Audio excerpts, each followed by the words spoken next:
ইয়া হাবিবাল্লাহ, নবী গো আপনি যাওয়ার সময় আমি আহমদ রেজাকে একটু সঙ্গে নিয়ে যাবেন। ইয়া রাসূলুল্লাহ, ইয়া হাবিবাল্লাহ, আপনি যাওয়ার সময় আমি আহমদ রেজাকে একটু দয়া করে আপনি নবীর সঙ্গে নিয়ে যাবেন। কেন? যেহেতু আমি মুজরিম, আমি অপরাধী, আমি আসামি। আল্লাহর পুলিশ বাহিনী রাস্তার মোড়ে মোড়ে, থানাওয়ালা পুলিশ বিডিআর আর্মি রাস্তার মোড়ে মোড়ে হ্যান্ডকাপ নিয়ে দাঁড়িয়ে আছে। আমি আহমদ রেজাকে পাওয়া মাত্রই হ্যান্ডকাপ লাগিয়ে জেলখানায় নিয়ে যাবে।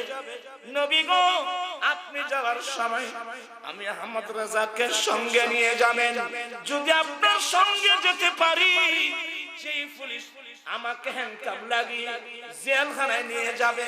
এর আর জেলখানায় নিয়ে যাবার দূরের কথা, আমাকে স্যালুট দিতে বাধ্য হবে। উচ্চ স্বরে বলুন না সুবহানাল্লাহ। আলা হযরতের মত।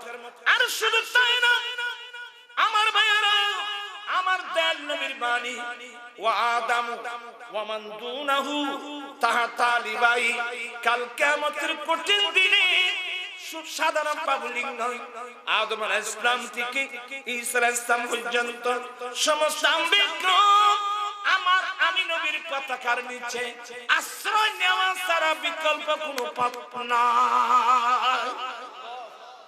আপনি যে যত বড় হন না কেন, নবীর সুপারিশ ছাড়া আমরা জান্নাতে যেতে পারবো? বোধহয় মোহতাম সাহেব চলে যাবেন, অনেক ইবাদত করছেন না। নবী সারা নেই, সবাই সবাই নবী সারা জানো দুনিয়া ওয়ালা, নবী মোদের নয়ন মনি। আমার ভাইরা, নবী তারানে वाला, নবী বাদশাহ বানাবানি সিজদায় পড়ে, মাকামে মাহমুদের মধ্যে সিজদায় পড়ে আল্লাহর কাছে কাঁদতে কাঁদতে কাঁদতে কাঁদতে কাঁদতে কাঁদতে কাঁদতে কতক্ষণ। আমার রাসূল বলেন, হঠাৎ আমি আমাকে সিজদা অবস্থায় দেখব, হঠাৎ আমি আমাকে সিজদা অবস্থায় দেখব। আল্লাহ জানে কতদিন সিজদায় পড়লেন। আর আল্লাহর পক্ষ থেকে আওয়াজ আসবেন, ইরফা রাসাকা, নবী আপনি মাথা মুবারক উঠান। আল্লাহ বলবেন, নবী ইরফা রাসাকা, আপনি আপনার মাথা মুবারক উঠান। সাল তোতা, কি চাওয়ার আছে চান দেওয়া হবে। কুল তুসমা, কি বলার আছে বলুন, আপনার কথা শোনা হবে। ইসফাতু শাফা, যার জন্য ইচ্ছা হয় নবী আপনি সুপারিশ করুন, আপনার সুপারিশ আমি কবুল করব। আরে চিৎকার দিয়ে বলুন না সুবহানাল্লাহ। নবীর সুপারিশ লাগবে, সবাই হাত উঠান, নবীর সুপারিশ লাগবে। আল্লাহ তুমি কবুল করো। এমনি লাগবে বললে হবে না, বিরক্ত হচ্ছেন বোধহয়। এবার আমার নবীর কথা শুনুন। উম্মত, মুয়াজ্জিন যখন আযান দেয়, কম মনোযোগ, মুয়াজ্জিন যখন কি দেয়, একটু জোরে, মুয়াজ্জিন যখন কি দেয়, আযান দেয়, আল্লাহু আকবার আল্লাহু আকবার আল্লাহু আকবার আল্লাহু আকবার। মুয়াজ্জিন যখন আযান দেয়, আচ্ছা মুয়াজ্জিন যখন আযান দেয়, আমরা তখন কে কোথায় ছিলাম? আপনারা এখানে অনেকজন আসছেন, কে কোথায় ছিলেন? অতীতের কথা বলে লাভ নাই, খুব মনোযোগ।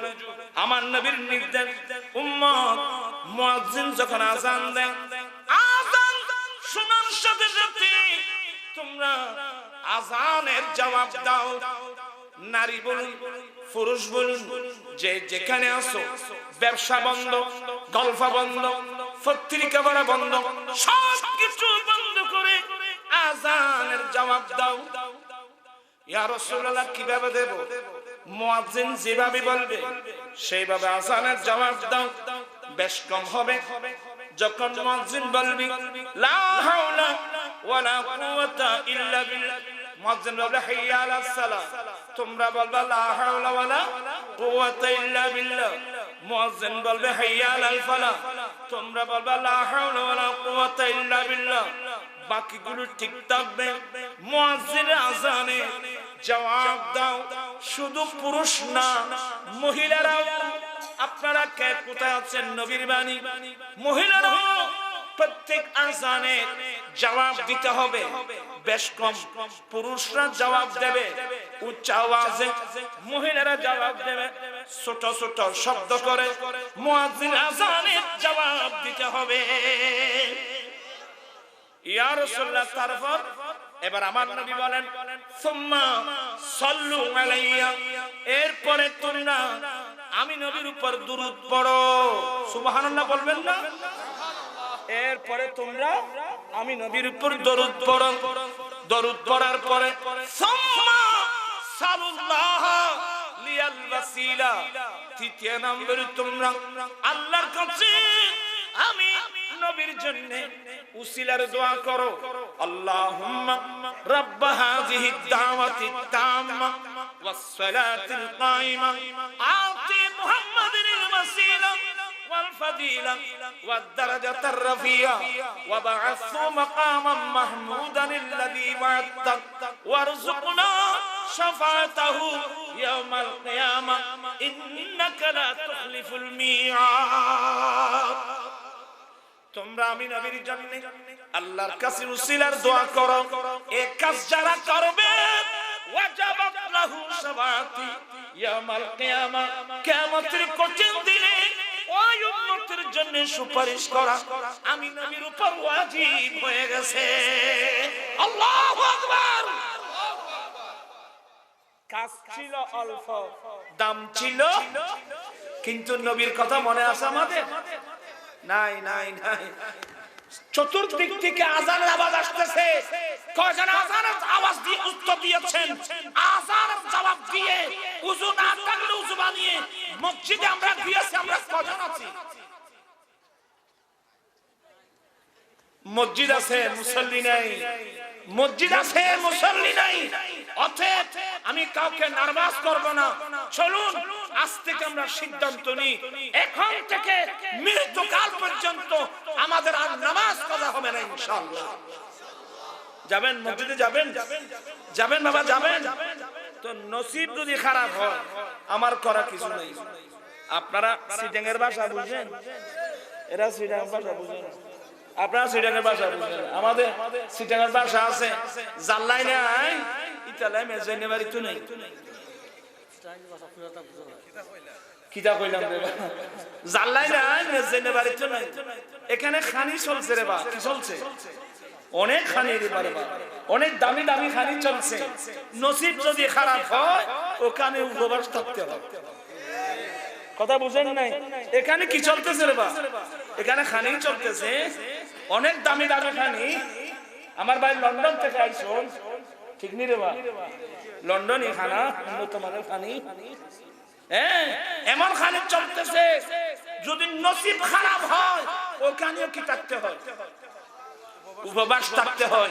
আমার ভাইরা, আমার রাসূল আসছে, সওয়াবের মেজবান চলতেছে। সওয়াবের মেজবান, নামাজ পড়ব ৫ ওয়াক্ত, সওয়াব পাবো ৫০ ওয়াক্ত নামাজে। ঠিক কি না ভাইরা?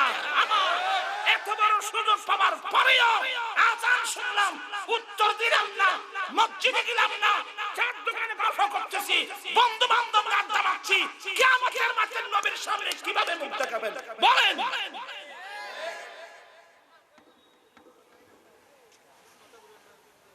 কষ্ট হচ্ছে না? যাওয়া লাগবে তো সবাই? কার কার যাওয়া লাগবে মসজিদে? হাত তুলে আমাকে একটু দেখান তো, কার কার যাওয়া লাগবে? সুবহানাল্লাহ, সুবহানাল্লাহ কইতেন না? সোনারে মদিনা আমার প্রাণের সবই বলিব।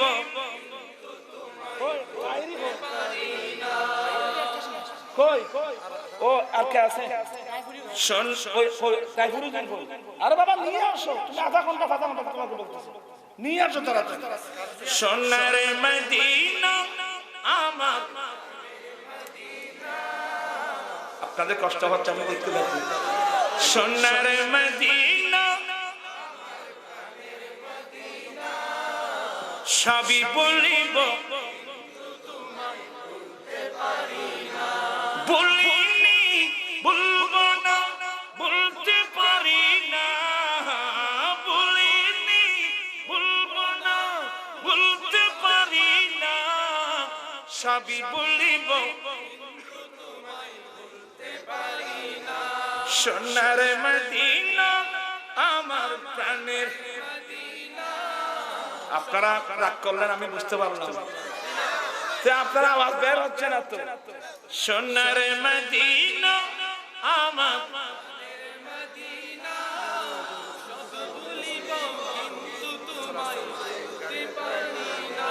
সোনার মদিনা আমার সবই বলিব। আপনারা সবাই পড়তেছেন না, বোধ আমার উপর রাগ করে ফেলছেন বোধ। আমি আর আসতাম না রে বাবা। হ্যাঁ, আপনারা আগে পড়েন না, তারপর আমি আপনাদের আগ্রহ দেখে চিন্তা করব।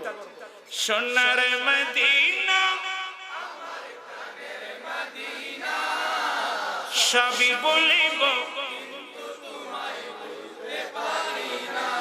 বলিনি বলবো না, বলতে পারি না, বলিনি বলতে পারি না,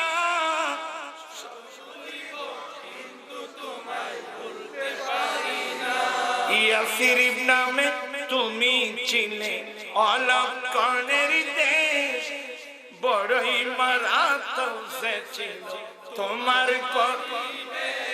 ইয়াসরিব নামে তুমি চিনে অলক্ষণের দেশ, বড়ই মারাত্মক ছিল তোমার পরিবেশ। আর নবীর ছোঁয়া পেয়ে তুমি সোনার মদিনা, নবীর ছোঁয়া পেয়ে তুমি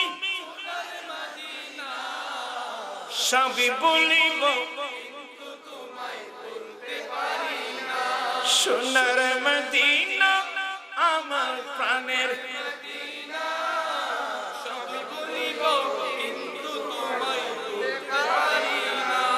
আর সমবানার চেয়ে দামি তুমি হও, খোদার সৃষ্টিতে তুমি শ্রেষ্ঠ ভূমি হও। আর সমবানার চেয়ে দামি তুমি হও, খোদার সৃষ্টিতে তুমি শ্রেষ্ঠ ভূমি হও। তোমার বুকে শুয়ে আছেন শাহে মদিনা, তোমার বুকে সবই বলিব। নবীর কথা বলবো, মদিনা না বলার মানে নবীকে বলতে পারবো না। আমরা দুনিয়া সব বলতে পারবো, আমার নবীকে কি বলতে পারবো না? নবীর কথা স্মরণ থাকবো কিভাবে? নবীর সুন্নাত আদায়ের মাধ্যমে। আমরা নবীর সুন্নাত আদায়ের মাধ্যমে নবীকে স্মরণ রাখতে চাই কি চাই না? পরীক্ষাতে একটা করলাম দাঁড়িয়ে রাখবেন, আরেকটা করবো, আসছি যখন দেখি না, আর আসতে পারি কিনা জানি না, দেখি যৌতুক ছাড়া বিয়ে কে কে করতে পারো? দাঁড়াতে হবে, দাঁড়াতে হবে। যৌতুক ছাড়া বিয়ে কে কে করবা দেখি।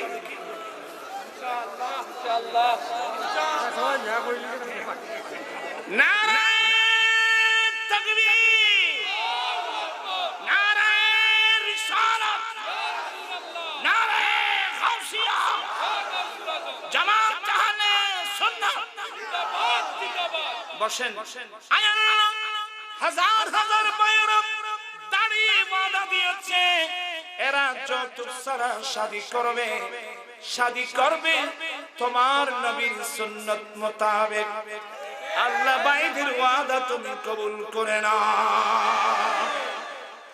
আপনারা কষ্ট নিচ্ছেন বুঝুন, হাই হাই হাই, আমরা শাশুড় থেকে কিছু খাইতাম, এই নুরিউজের প্রত্যেকে একটা এসে আমাদের খানা মারার করলো। ভাইজান, আমরা নবীর গোলাম, আমরা নবীর সুন্নাত পালন করতে চাই কি চাই না?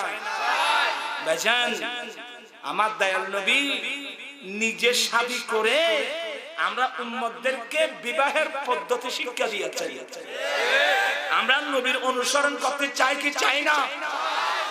আজকে দুঃখ লাগে, হাজার হাজার লক্ষ লক্ষ গরিব করে মেয়েরা উপযুক্ত যৌতুকের কারণে মেয়েদের বিয়ে হচ্ছে না।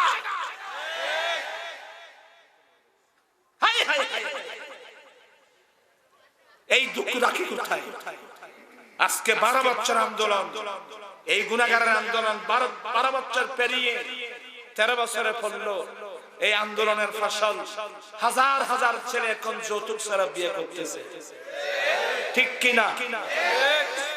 আপনারা কেউ মনে কষ্ট নিবেন না। হুজুর, আমরা গরিব মানুষ, শাশুড় থেকে কিছু খাইতাম। আমার ভাইরা, আমি দুবাই, আবুধাবি, মাস্কাট, কাতার, সৌদিয়া, আমি আরব কান্ট্রি গুলো ঘুরে ঘুরে তথ্য নিয়েছি। প্রত্যেক আরব সরকার রাষ্ট্রীয়ভাবে ম্যারেজ আইন করে রাখছে, রাষ্ট্রীয়ভাবে ম্যারেজ আইন করে রাখছে, যাতে দরিদ্র আরবি ছেলেকে তার স্ত্রীর মোহরানা নগদ পেমেন্ট করে বিয়ে করতে পারে। এক একজনকে 1 লক্ষ থেকে 2 লক্ষ দিরহাম বা রিয়াল অনুদান দিয়ে থাকে। ঠিক তেমনি ভাবে আমি বাংলাদেশ সরকারের কাছে 13টা দাবি দিয়েছি। 13টা দাবির মধ্যে এক দাবি, আমাদের দেশে রাষ্ট্রীয়ভাবে স্থায়ীভাবে ম্যারেজ আইন গঠন করা। আপনার সবাই একমত আছেন তো? 2 হাত উঠায় বলতে হবে। এবং সেই ম্যারেজ ফান্ড থেকে ওই গরিব ছেলেকে তার বিয়ের পূর্বে 5 বছর মেয়াদের জন্য বিনা সুদে 2 লক্ষ টাকার একটা ঋণ দেওয়ার ব্যবস্থা করা। টুডে টুমরো, আজকে হোক কালকে হোক, একদিন বাংলাদেশের পার্লামেন্টে এই প্রস্তাব পাস করতে হবে ইনশাআল্লাহ। আপনারা সবাই আমার সাথে একমত আছেন তো? একটা দাওয়াত দিচ্ছি। আপনারা কথা বলছেন, এখানে অসুবিধা হচ্ছে মনে হয়। একটা দাওয়াত দিচ্ছি, এই মাসের 29 তারিখ, কি বললাম? এই মাসের 29 তারিখ ঐতিহাসিক চট্টগ্রাম জাতীয় মসজিদ জমিয়তুল ফালাহ মাঠে আমার আঞ্জুমানে রাসবিয়া নুরিয়া বাংলাদেশের উদ্যোগে যৌতুক এবং মাদক বিরোধী সমাবেশ এবং ঐতিহাসিক তাফসীরুল কুরআন মাহফিল হবে ইনশাআল্লাহ। আপনাদেরকে দাওয়াত দেওয়ার জন্য আসলাম। অনেক ভাই আছেন যারা চট্টগ্রাম থাকেন, এখানে অনেক ছেলে থাকে। আপনারা যারা চট্টগ্রাম থাকেন, এই মাসের 29 তারিখ কষ্ট করে কোথায় আসবেন? জমিয়তুল ফালাহ মাঠে। আপনারা ইয়ং যুবক ইচ্ছা করলে এখান থেকে যেতে পারেন। আমি চাচ্ছি লক্ষাধিক মানুষ যদি জমায়েত করতে পারি, লক্ষ মানুষ একযোগে যখন সরকারকে দাবি দেব, সরকার জনগণের দাবি মানতে বাধ্য, ঠিক কিনা ভাই আমার? আজকে গরিব ঘর আত্মনাদ চলতেছে বাবা। পেপার কাটিং আমার কাছে আছে। নর্থ বেঙ্গলের একজন বৃদ্ধ লোক নিজের রূপসী একজন মেয়ে কলেজে পড়াচ্ছে। বিরাট এক স্বপ্ন, আমি ভিক্ষা করে এই মেয়েটাকে যদি আইএ পাস করাতে পারি, বিএ পাস করাতে পারি, ভালো একজন পাত্র পাওয়া যাবে। বিরাট একটা আশা আছে না? কিন্তু এই মেয়েটার জন্য 3 জন পাত্র আসলো, 3 জনের যৌতুক দাবি করলো। বাবা গরিব মানুষ অপারগতা প্রকাশ করায় মেয়েটার বিয়ে হচ্ছিল না। লাস্টে মেয়েটা বলে, এটা মানুষের দেশ, মানবতার দেশ নয়, আমি এই দেশে আর থাকবো না। চলন্ত ট্রেনের সামনে গিয়ে ঝাঁপ দিয়ে আত্মহত্যা করলো। ঠিক কিনা ভাইয়েরা? নবীর প্রেম, নবীর ভালোবাসা গেল কই? নারী জাতির উপর কেন এত বড় জুলুম চলতেছে? ইনশাআল্লাহ আমি আকায়েদের সুন্নি জামাতের আকীদার পাশাপাশি আমাদের আমলের যে ত্রুটি রয়েছে এগুলো এক একটা চিহ্নিত করে সংশোধনের জন্য আন্দোলন করে যাচ্ছি। আপনারা কি আমার এই আন্দোলনটা সমর্থন করেন? কারা কারা করেন দেখি দেখি দেখি, সবাই করেন। আল্লাহু আকবার।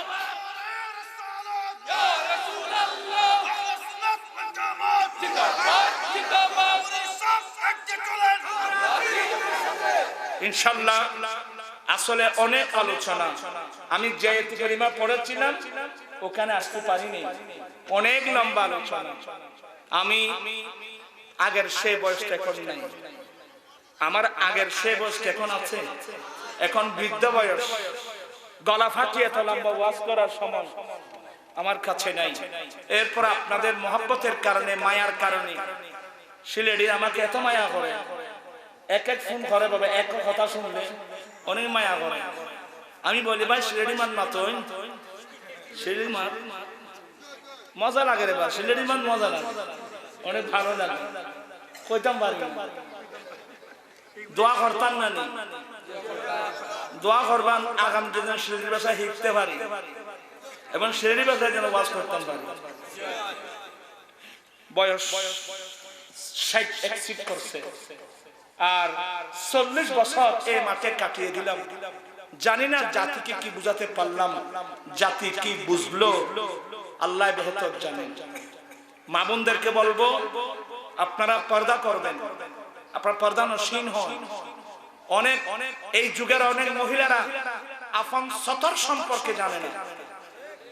আমরা যারা পুরুষ আছি কিছু না জানলেও আমরা সতর সম্পর্কে জানি, নাভি থেকে হাঁটু পর্যন্ত, এটা আমাদের সতর, সবসময় ডাকে রাখতে হবে। কিন্তু এরপরেও আমাদের আইব লাগে, বন্ধু আসছে, বুকের মধ্যে কোনো কাপড় নাই, খালি গায়ে কিভাবে যাব, একটা গেঞ্জি দাও, না না গেঞ্জি পরে কিভাবে যাব, একটা কুর্তা এনে দাও। আমরা গলা পর্যন্ত, আমার পুরুষরা গলা পর্যন্ত নিজের শরীরকে ঢেকে রাখছে। আপনি কসম করে বলুন কয়জন মহিলা সতর ডাকছে? মহিলাদের স্বাধীন মহিলা, স্বাধীন মহিলাদের সতর কতটুকু অনেক মেয়েরা জানেও না। এর জন্য নবী বলছেন তালাবুল ইলমি ফরিদাতুন আলা কুল্লি মুসলিম মুসলিমা, প্রত্যেক মুসলমান নর নারীর উপর দ্বীনের জ্ঞান, ধর্মের জ্ঞান অর্জন করা ফরজ। আজকে দ্বীনের জ্ঞানের শিক্ষা দেওয়ার গুরুত্ব না থাকার কারণে আমরা নবীর সুন্নাত তরিকা সব হারিয়ে ফেলছি। ঠিক না ভাইরা আমার? আমাদের মেয়েরা স্কুলে যাচ্ছে, যে ইউনিফর্ম সতর ডাকছে, বালেগা মহিলাদের সতর্কতাটুকু এই চেহারা সারা, দুই হাতের তালু, দুই পায়ের তালু সারা, মাথা থেকে পা পর্যন্ত আগাগোড়া সতর দেখে রাখতে হবে, এটা ফরজ। এর উপরে আছে পর্দা। এখন পর্দা কই? বিসমিল্লাহির রাহমানির রাহিম। ইয়া أزواجك وبناتك ونساء المؤمنين يدنين عليهن من جلابيبهن ذلك أدنى أن يعرفن فلا يؤذين। হে নবী, আপনার স্ত্রী, আপনার সাহাবজাদিগণ কিয়ামত পর্যন্ত আনওয়ালি মুমিনা মহিলাদেরকে বলে দেন ওরা ঘর থেকে বের হওয়ার সময় মুখে যেন নেকাব পরে, মুখে যেন নেকাব পরে। যালিকা লা ইউরাফনা, মেয়েরা যখন মুখের মধ্যে নেকাব পরে বের হবে সবাই জানতে পারবে এই মেয়েটা মুসলমানের স্বাধীন মহিলা, এই মেয়েটা মুসলমানের স্বাধীন মহিলা। ফালা ইউযাইন, অতঃপর তাদেরকে উত্ত্যক্ত করা যাবে না, অতঃপর তাদেরকে ইফতিজিং করা যাবে না। আমি আমার চট্টগ্রাম লালদিঘির মাঠে বলছিলাম আজকাল বড় মারাত্মক রোগ ইফতিজিং। মেয়েরা চলার পথে অনেক দুষ্ট ছেলে মেয়েদেরকে উত্ত্যক্ত করে, সরকার কঠোর আইন করছে। আমি সরকারকে বলছি, আপনি যদি এই সমস্ত ছেলেদেরকে আপনি অ্যারেস্ট করে 20 বছরের জেল দেন, ইফতিজিং বন্ধ হবে না। নুরি হুজুর কিভাবে হবে? আমি একবার না 100 বার পরামর্শ দেব, কিছুই করতে হবে না। আল্লাহ আইন করেছেন মেয়েরা ঘর থেকে বের হওয়ার সময় মুখের মধ্যে নেকাব পরে বের হওয়া, এটা বাধ্যতামূলক করা হোক। আজ থেকে মেয়েরা মুখের মধ্যে নেকাব পরে বের হোক। আল্লাহর কসম, কাল থেকে ইফতিজিং বন্ধ। আমি কি কথা বুঝতে পারছি? মনে কষ্ট নিচ্ছেন, আমি দেখতে পাচ্ছি তো। আপনি এদিকে নারী পুরুষ অবাধ মেলামেশার সুযোগ দিবেন, ইফতিজিং করলে একে বেঁধে জেলখানায় দিবেন, এটা কেমন হলো? আমি একটা উদাহরণ দিয়ে বলছিলাম। একজন লোক, আপনাদের ক্ষয় নদী আছে না? কোন নদী আপনাদের এখানে? মনু নদী। মনু নদীর উপর ব্রিজ পার হচ্ছে একজন ছেলে মনু নদীর ব্রিজ দিয়ে পার হচ্ছে। আপনি তাকে ধাক্কা দিয়ে ফেলে দিলেন মনু নদীতে, আর আইন করলেন এই তোমার কাপড় যেন না বুঝি, কাপড় দিলে 10 বছরের জেল। সে বলবে আপনি আমাকে ধাক্কা দিয়ে ফেলে দিলেন, কাপড় থেকে আমি সহ গোসল করব। কিন্তু আমাদের অবস্থায় তাই হলো। আল্লাহ সবাইকে হেফাজত করুক, আল্লাহ সবাইকে এগুলা বুঝার তৌফিক দান করুক। মা বোনদেরকে বিনয়ের সাথে বলছি, মাসুম যাই তো, মাসুম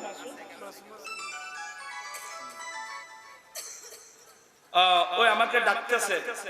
আপনারা তো অনেক কথা বলে ফেললাম, মনে কষ্ট নিলেন। মা বোনদেরকে বিনয়ের সাথে বলবো, আপনারা পর্দা করুন, সতর্ক থাকুন, পর্দা করুন। এক কথা, আল্লাহর কানুন মেনে চলুন। আপনারা দেখছেন বর্তমান অধিকাংশ মহিলা স্বাভাবিকভাবে ছেলে সন্তান প্রসব করতে পারে না। অধিকাংশ মহিলা ক্লিনিকে গিয়ে, মেডিকেলে গিয়ে, তাও সিজার করে করে ছেলে সন্তান প্রসব হচ্ছে। তার মূল কারণ কি? মূল কারণ মেয়েরা যখন পর্দার বাইরে চলে গেল, তাদের উপর থেকে আল্লাহর রহমত উঠে গেল। আজকে মেয়েরা স্বাভাবিকভাবে ছেলে সন্তান প্রসব করতে পারছে না। বাস এক কথায়, আল্লাহ সবাইকে প্রিয় নবীর সুন্নাত মোতাবেক চলার তৌফিক দান করুন, আমিন। মনে কষ্ট নিলেন আপনারা? অর্ধেক কথার মধ্যে শেষ করছি। আল্লাহ যদি কোনোদিন তৌফিক দেয়, আমার নসিবে যদি থাকে, আসার চেষ্টা করব। আল্লাহুম্মা আমিন। মাওলায়া সাল্লি ওয়া সাল্লিম দাইমান আবাদা আলা হাবিবিকা খায়রুল খালকি কুল্লিহিম। রব্বুল আলামিন, আজকের এই মাহফিল কবুল করে নাও। লাইটিং প্যান্ডেল, স্টেজ, তাবারকাতের ব্যবস্থা কবুল করে নাও। মাওলা, আমাদের জীবনের গুনাহগুলো মাফ করে দাও, মা বাবার গুনাহ মাফ করে দাও, যারা কবরবাসী আছে তাদের গুনাহ মাফ করে দাও। আল্লাহ, আমরা তওবা করছি, তওবা কবুল করো। আল্লাহ, বাকি জীবনটা তোমার নবীর সুন্নাত মোতাবেক চলার তৌফিক দান করো। জীবনে একটিবার হলে সোনার মদিনার মুসাফির করো। আমাদেরকে আহলে সুন্নাত ওয়াল জামাতের আকীদার উপর থাকার তৌফিক দান করো। বিআলা ইলাহা ইল্লাল্লাহু মুহাম্মাদুর রাসূলুল্লাহ। আসসালামু আলাইকুম ওয়া রাহমাতুল্লাহি ওয়া বারাকাতুহু।